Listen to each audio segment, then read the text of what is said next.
এখন ভোটের সময়, সুতরাং ভোট বিষয়ে কয়েকটা মূল বাস্তব সত্যি কথা আমাদের সকলেরই জানা দরকার। কারণ ভোটই হচ্ছে যাকে বলা যেতে পারে ভারত ও ভাগ্য বিধাতা। এই সত্যি কথাগুলো সঠিক কি, আসুন একবার পরীক্ষা করে দেখা যাক।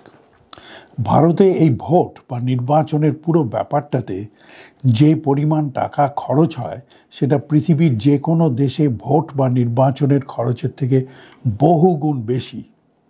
সব মিলিয়ে খরচের পরিমাণ 1,00,000 কোটি টাকা। পরিমাণটা সাধারণ মানুষের কল্পনার বাইরে। টাকার অঙ্কটা কত বড় সেটা বুঝতে হলে একের গায়ে 12টা শূন্য দিলে যে সংখ্যাটা দাঁড়ায় সেটাই 1,00,000 কোটি টাকা। আর একটু সহজ করে যদি বোঝাতে হয় তাহলে বলা যেতে পারে 1,00,000 কোটিপতি এক বছরে এই পরিমাণ টাকা রোজগার করে থাকে। ভারত সরকার জাতির সুরক্ষা নিশ্চিত করার চেষ্টায় 2024-25 সালে 7,00,000 কোটি টাকা বরাদ্দ করেছে কামান, বন্দুক, গোলাবারুদ, সাজোয়া গাড়ি, বোমারু বিমান ইত্যাদি মারণাস্ত্র নিজের দেশে তৈরি না করে আমদানি করার খাতে। জাতির শিক্ষার খাতে এই খরচের পরিমাণটা 1,20,000 কোটি টাকা। জাতির স্বাস্থ্য উন্নতি করার খাতে এই খরচের পরিমাণ 1,20,000 কোটি টাকার প্রায় অর্ধেক। এটা গেল সরকার 140 কোটি জনগণের প্রতিরক্ষা, শিক্ষা আর স্বাস্থ্য খাতে আনুমানিক কত টাকা বৎসরে খরচ করে থাকে তারই এক টুকরো হিসাব। বিগত 75 বছর ধরে দেশের শিক্ষার মান এতটাই বেড়ে গেছে, সরকার মনে করে যে সাধারণ মানুষ নিজেদের স্বাস্থ্য নিজ জ্ঞানে নিজেরাই সুস্থ রাখতে পারছে। সুতরাং শিক্ষা আর স্বাস্থ্যর ক্ষেত্রে বেশি টাকা খরচ করার দরকার নেই। এখন বিদেশি শত্রুর কবল থেকে দেশকে বাঁচানোটাই সবচেয়ে বেশি দরকার। তাই সময় বাঁচাতে মারণাস্ত্র নিজেরা না বানিয়ে বাইরে থেকে আমদানি করাই দেশের নির্বাচিত প্রতিনিধিরা যুক্তিসঙ্গত মনে করছে। ভারতে কতজন মানুষ ভোট দিয়ে থাকে এবার সেই তথ্য একটু ঘেঁটে দেখা যাক। আমরা সবাই জানি এখন ভারতের মোট জনসংখ্যা পৃথিবীর সবচেয়ে বেশি। মোট অঙ্কটা 140 থেকে 145 কোটির মাঝামাঝি। তার মধ্যে 100 কোটি মানুষের ভোট দেওয়ার যোগ্যতা আছে, যাদের বলা হয় রেজিস্টার্ড ভোটার। ভোটার সম্প্রদায় 543 জন প্রার্থীকে ভোটে জিতিয়ে লোকসভার সদস্য হিসেবে দিল্লিতে পাঠিয়ে থাকে। নির্বাচনের চেহারাটা সম্বন্ধে কয়েকটা কথা জেনে রাখা দরকার। আরও 17টা নির্বাচন এর আগে হয়ে গেছে। প্রথম নির্বাচন হয়েছে 1952 সালে, তারপর প্রতি 5 বছর অন্তর নির্বাচন হয়েছে। 18তম নির্বাচন শুরু হচ্ছে 19শে এপ্রিল, চলবে 82 দিন ধরে। একটা দেশকে গণতন্ত্র হিসেবে স্বীকৃতি পেতে হলে তার কি কি গুণগত বৈশিষ্ট্য থাকা দরকার সেই বিষয়ে পণ্ডিতেরা অনেক মতামত প্রকাশ করেছেন। কোনো এক দেশকে গণতান্ত্রিক দেশ বলা হয় যদি সেই দেশ কয়েক বছর পর পর জনসাধারণের প্রতিনিধি নির্বাচন করার রেওয়াজ থাকে। এছাড়া সাধারণ মানুষের কাছে গণতন্ত্র বস্তুটার আর কোনো পরিচিতি নেই। ভারতকে জগতের সবথেকে বড় গণতান্ত্রিক দেশ যে বলা হয়, অর্থাৎ ওয়ার্ল্ডস লার্জেস্ট ডেমোক্রেসি, তার একমাত্র কারণ প্রতি 5 বছর অন্তর ভারতে ভোটের ব্যবস্থা আছে। অর্থাৎ শাসক দল বদলের উপায় আছে, যদিও শাসক দলের নীতি বদলের কোনো উপায় নেই। এই সূত্র অনুসারে ইসরায়েলের মতো দেশ, যে সম্প্রতি কয়েক মাসের ভেতরে শিশু, নারী সমেত প্রায় 35,000 নিরীহ মানুষ সংহার করেছে, এমন একটা দেশ যে অন্যের ভূখণ্ড জবরদস্তি বেআইনিভাবে দখল করে বিগত 75 বছর ধরে মৌরসি পাট্টা গেড়ে বসে আছে, তাকে গণতান্ত্রিক দেশ হিসেবে স্বীকৃতি দেওয়া হয়, কারণ সেই দেশে ভোট দেওয়ার রেওয়াজ প্রচলিত আছে। রাশিয়াতে ভোট দেওয়ার রেওয়াজ থাকা সত্ত্বেও তাকে গণতান্ত্রিক দেশ হিসেবে স্বীকার করা হয় না, তাকে ডিকটেটরশিপ বলা হয়। সুতরাং পশ্চিমী জগতের নিয়ম অনুসারে ভারত তথা দক্ষিণ এশিয়ার দেশগুলি যার প্রত্যঙ্গ কি করা হচ্ছে সেটা বড় কথা নয়, কে করছে সেটাই বড় কথা। ভারত তথা দক্ষিণ এশিয়ার দেশগুলিতে একই নিয়ম প্রচলিত। 140 কোটি মানুষের স্বার্থ রক্ষার জন্য 543 জন সদস্য ভারতের লোকসভায় জনগণের প্রতিনিধি হয়ে আসে। সাধারণ মানুষকে বোঝানো হয়েছে ভোটের আসল উদ্দেশ্য নির্বাচিত প্রতিনিধিরা সকলে হাত মিলিয়ে জাতির স্বার্থে এমন কিছু সামাজিক, অর্থনৈতিক আর সাংস্কৃতিক সুযোগ সুবিধা সুনিশ্চিত করবে যাতে দেশের আপামর জনসাধারণ সুস্থ, সুন্দর সামাজিক জীবন যাপনের ভিত্তিতে জগৎ সংসারে জাতি হিসেবে দীর্ঘস্থায়ী অবদান রেখে যেতে পারে। জনজীবনে এই অধিকার আর স্বাচ্ছন্দ্য সুনিশ্চিত করা যে কোনো দায়িত্বশীল, কর্তব্যপরায়ণ, সংস্কৃতি সম্পন্ন সরকারের অবশ্য কর্তব্য।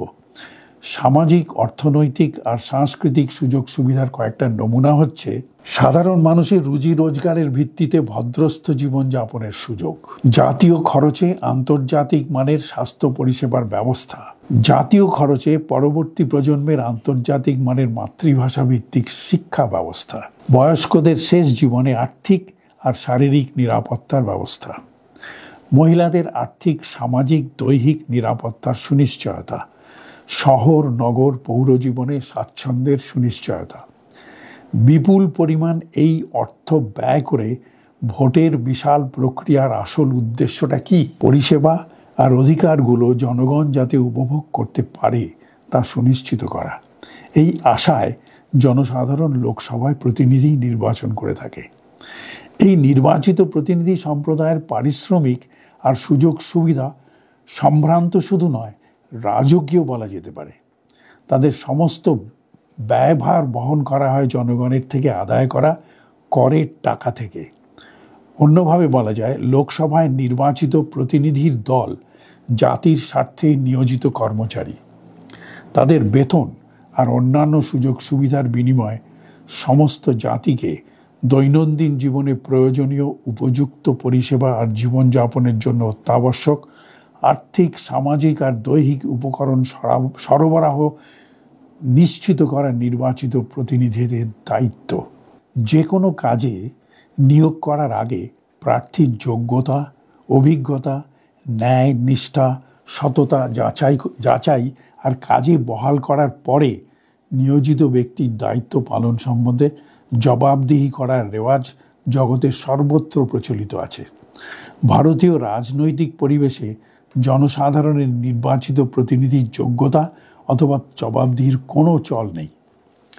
ভারতের মতো দেশে রাজনীতি এমন একটা ক্ষেত্র যেখানে বেশিরভাগ সদস্য আসে সুযোগ সন্ধান করে নিজের ঘর গোছাতে। জনপ্রতিনিধি হিসেবে তাদের হাতে যে ক্ষমতা আর যোগাযোগ, তারই সুযোগ নিয়ে নিজেদের স্বার্থসিদ্ধি করাই দেশের রাজনৈতিক সংস্কৃতি। এই সত্যি কথাটা অপ্রিয় হলেও গোপনীয়, ধ্রুব সত্য। ভারতের জনপ্রতিনিধি হয়ে কাজ করা এক বিরাট দায়িত্ব। ভোটারদের উচিত নিজের স্বার্থেই যাকে প্রতিনিধিত্ব করতে লোকসভায় পাঠানো হচ্ছে তার যোগ্যতা, অভিজ্ঞতা, গুণগত মান ইত্যাদি ভালোভাবে বিচার বিবেচনা করে সিদ্ধান্ত নেয়া। বলা বাহুল্য, আজকে সমাজের পরিবেশ আর সাধারণ ভোটারদের বিচার বিবেচনার মান এমন যেটা এই জাতীয় গুরুত্বপূর্ণ সিদ্ধান্ত নেওয়ার পক্ষে মোটেই অনুকূল নয়। তবে ভোটের আগে ভোট প্রার্থীদের অনুনয় বিনয়, আবেদন নিবেদন, আশ্বাস প্রতিজ্ঞার বহর সামান্য যাচাই করলে প্রশ্ন জাগবে, যারা এত টাকা খরচ করে, এত পরিশ্রম করে, এত প্রচার করে সাধারণ মানুষকে নরমে গরমে বোঝাবার চেষ্টা করে চলেছে, তাদের ভোট দিয়ে লোকসভায় পাঠালেই কি ধরায় স্বর্গসুখ এনে দেবে? এদের প্রচারের সারমর্মটা একটু মনোযোগ দিয়ে লক্ষ্য করবেন।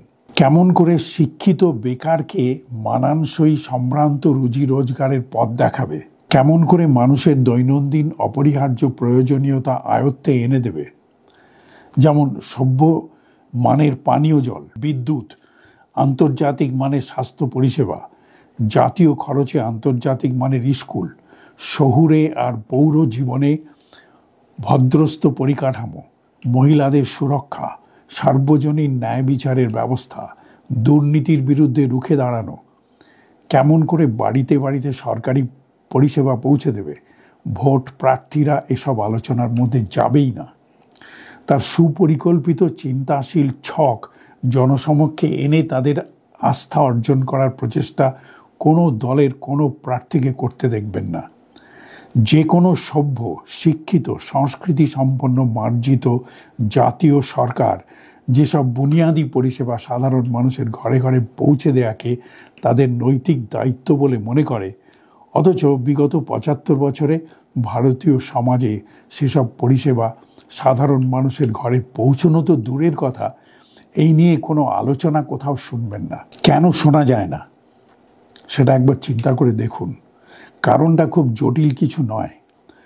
সংবাদে প্রকাশ, ভারতের জনপ্রতিনিধি সম্প্রদায়ের প্রতি ২য় জন দাগী আসামি, প্রতি ৩য় জন আধা নিরক্ষর। গুন্ডামি, খুন খারাপি, লুটতরাজ, জাতীয় সমাজবিরোধী কাজকর্ম এদের পেশা। ক্ষমতা দখল করার কাজে এদেরই দরকার। বুদ্ধিজীবীদের দ্বারা ক্ষমতা দখল করা সম্ভব নয়। সুতরাং রাজনৈতিক দলে এই সমাজবিরোধীদের সাহায্য না পেলে দল ক্ষমতায় আসতে পারে না। আবার ক্ষমতা দখল হয়ে গেলে এই সমাজ বিরোধীদের দিয়ে রাষ্ট্রের প্রশাসন পরিচালনা করাও কোনো ক্রমেই সম্ভব না। এদের বিদায় করে দেওয়ার মতো ক্ষমতাও দলের নেই। সুতরাং যা ঘটছে সেটা সামাজিক চরিত্রেরই প্রতিফলন। আর একটা প্রসঙ্গ উল্লেখ করা দরকার। দলের ভেতরে যারা বুদ্ধিজীবী তারা কি চাইলেই এই পরিষেবার ছক তৈরি করে জনসমক্ষে মেলে ধরতে পারবে? আমার বিশ্বাস এই বুদ্ধিজীবী রাজনৈতিক নেতার দল প্রথমত পরিষেবা সমাজের সর্বস্তরে পৌঁছে দেওয়ার ছক গড়ার যোগ্যতা রাখে না।